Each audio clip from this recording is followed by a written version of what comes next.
Okay guys, today we are going to cook apple glazed pork chops, and they look pretty yummy. I'm pretty excited about it, especially because I'm cooking them in my Pioneer Woman cast iron skillet. Sorry, that was a little bit of a brain fart. Anyhow, I'm gonna do it in my cast iron skillet because it gives good flavor to everything, and I'm really excited about it. I want you guys to be excited about it too. These are all the ingredients that we are going to use, minus our pork chops, of course. We have 4 beautiful pork chops.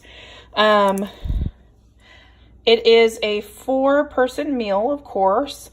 So we're gonna do 4 sweet potatoes, 2 apples, 4 cloves of garlic, 1 lemon, 4 pork chops, 2 zucchinis, and some beef stock. I read through the recipe already. It's pretty easy. You're pretty much just cubing up the potatoes and the zucchini and cooking them in the oven. You're frying the pork chops in the pan and making a nice little applesauce, apple thing to go on top. That's this right here. I'm pretty stoked about trying that because it sounds amazing. Anyhow, we're gonna cook it up and see how it tastes. So a little tip, this Maesto, it is a oil dispenser. You spray it. Let's see if I can do this one-handed. So you open this lid and you pour the oil in, any oil you want, and you use this. It's shaped weird because you put it over top and you pump it to put pressure in it. And when you do, you can spray oil out, like for your pans, or on this, we're supposed to spray our veggies with some oil. I like it because you know what you're putting on your food instead of getting cooking spray, which can have silicone in it or other gross stuff. And I like to use olive oil in mine, and because it's a little bit healthier, and also I just like olive oil on a lot of foods. But I got mine at my local kitchen store. I think Walmart might have an option too. I'll see if I can find a link for you guys. Okay guys, so it's time to put our pork chops into our frying pan. I had this on low just to get it warm. I didn't want it to be too hot, but it says medium heat.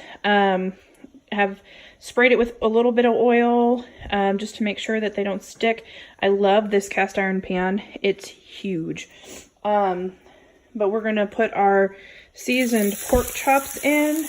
The recipe said to dry them off and to put a little bit of salt and pepper. I added a little bit of garlic just because I like the garlic flavor on my pork chops. And we're gonna put them in here to sizzle for about 4 minutes each side, just till they're just barely cooked. And then we're going to take them out of the pan. Look at that sizzle. Listen to that. When you hear meat do that, as soon as you put it in the pan, there's nothing better and nothing more satisfying than that. I love the sound of cooking meat. And look, you can see it's already starting to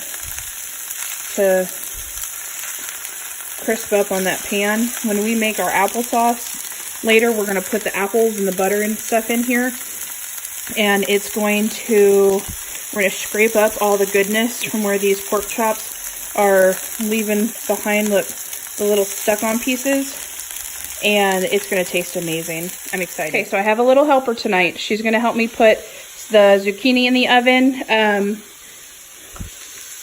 Go ahead, slide it in there on the top rack. So the pork chops are done. We are working on our applesauce. When I say applesauce, it's not like an actual apple sauce. It's a sauce with apples in it. So there's butter, apples, salt, pepper, chicken stock, garlic, sugar, and more butter.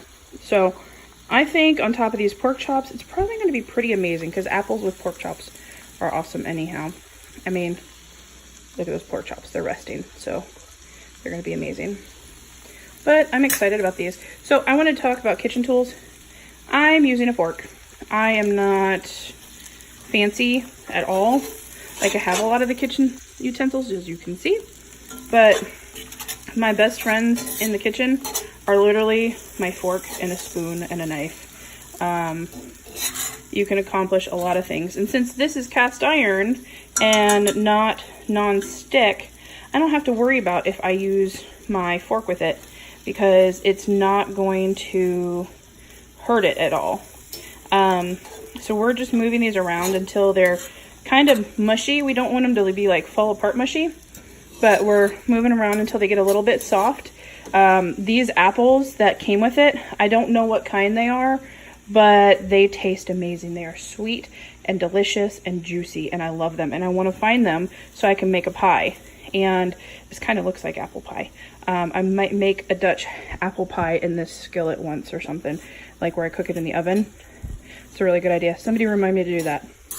Anyhow, that's all about the apples. We will see this dish in a minute when it's all done. Okay guys, this is my finished product.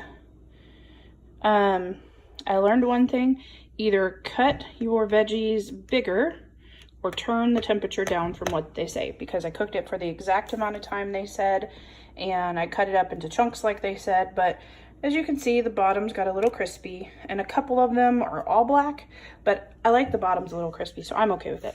But this sauce, they said it was supposed to thicken up. It never got thick, but it is so good. Oh my goodness, it's like slap your mama good. Like, I would eat this sauce by the spoonful. Here's the recipe for the sauce.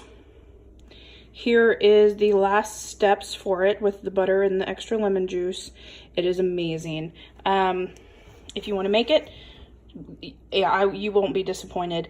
Anyhow, bon appetit. I hope you enjoy. I know I certainly will.